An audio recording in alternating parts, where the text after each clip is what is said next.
Other news tonight, stakeholders are at odds over the critical shortage of public defenders in Washington state and whether a proposal before the state Supreme Court to lower case holds will make the situation better or worse. Apple Valley News Now's Emily Goodell tells us it's facing some pushback from government and public safety leaders in eastern Washington.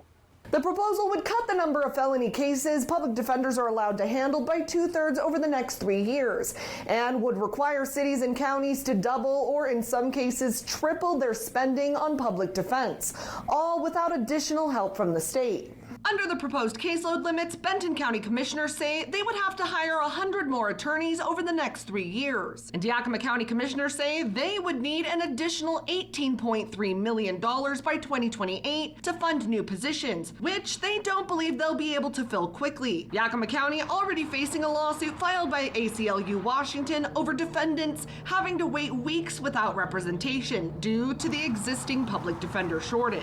Yakima County Superior Court is very concerned that the proposed caseload standards will put our community even more behind in ensuring all accused persons are adequately represented.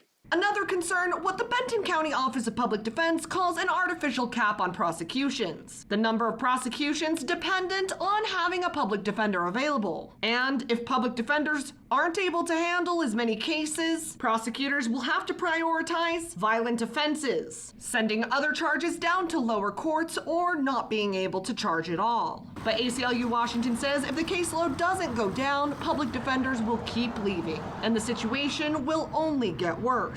At the end of the day, the concerns that have been expressed about limited number of attorneys, that's all true. And that means even more, we have to retain the attorneys that are in the system and have ways to actually make it seem like a career that you could have in the long term.